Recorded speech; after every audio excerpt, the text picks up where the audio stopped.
இலங்கை நாட்டின் ஜனாதிபதி முன்னாள் ஜனாதிபதி கைது செய்யப்பட்ட பிறகு திருடர்கள் எல்லோரும் ஒன்றுபட்டிருக்கிறார்கள். உண்மையாகவே தமிழ் மக்கள் ரணில் விக்ரமசிங்காவுக்கு வாக்களித்திருக்கிறார்கள், பிரேமதாசாவுக்கு வாக்களித்திருக்கிறார்கள். இந்த வாக்களித்த முறை என்பது தமிழ் சிங்கள முஸ்லீம் மக்கள் வாக்களித்த முறை என்பது மஹிந்தவை தோற்கடிக்க வேண்டும் என்று எண்ணக்கருவிலேயே வாக்களித்திருந்தார்கள்.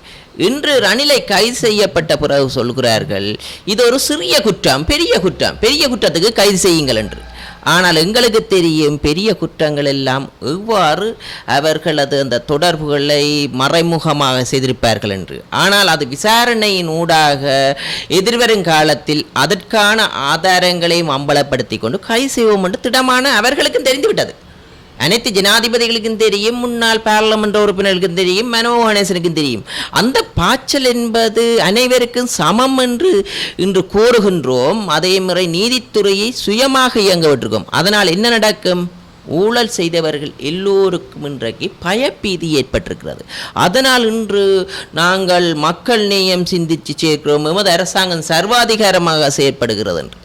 உண்மையாகவே மக்களுக்கு நன்றாக தெரியும் எமது அரசாங்கம் அதிகாரங்களை மக்களிடமே கையளிக்க நினைக்கின்றது. இந்த நாட்டில் ஊழலற்ற ஆட்சியை கண்டிப்பாக நிறைவேற்றுவோம். அதே நேரம் இனவாதம் இல்லாத மதவாதம் இல்லாத ஒரு நாட்டை உருவாக்குவோம். இந்த உலகத்திற்கு நாங்கள் எடுத்து கூறுவதும் உலகத்துக்கு பறைசாற்றுவதும் இந்த நாட்டில் ஊழலற்ற ஆட்சி ஒன்றும் இனவாதம் இல்லாத ஆட்சி ஒன்றையும் எதிர்வருங்காலத்தில் நிலைநாட்டுவோம். இன்று அதற்கான படிமுறை நடந்த வண்ணம் இருக்கு. மக்களுக்கு இன்று நம்பிக்கை வந்திருக்கிறது. இந்த அரசாங்கம் ஜனாதிபதி அவர்களையே இந்த நீதித்துறை ஊடாக கைது செய்திருக்கிறோம். நீதித்துறை என்பது எல்லோருக்கும் சமம் என்பதை இந்த இடத்தில் வலியுறுத்துகிறேன். ஏனென்றால் நீதித்துறை இன்று முன்னைய காலத்தில் சொல்வார்கள் ஜனாதிபதி அவர்களை முன்னாள் ஜனாதிபதி அவர்களை கைது செய்ய முடியாது இந்த நீதித்துறையால். இந்த நீதித்துறையால் தான் இன்று கைது செய்து சிறைச்சாலையில் அடைத்திருக்கிறோம். அப்போ நீதித்துறை என்பது எனக்கும் சமன், ஜனாதிபதிக்கும் சமன், எல்லோருக்கும் சமன். சட்டம் இயற்றுவது எல்லோருக்கும் சமன். அதனால் தான் இந்த சட்டம் அரசியல்வாதிக்கு பக்கச்சார்பாக, பணக்காரங்களுக்கு பக்கச்சார்பாகவும், வசதி இல்லாதவருக்கு பக்கச்சார்பாக நடப்பதால் தான் இந்த நாட்டின் அரசியலில் நம்பிக்கை இல்லாமல் இருந்தது மக்களுக்கு.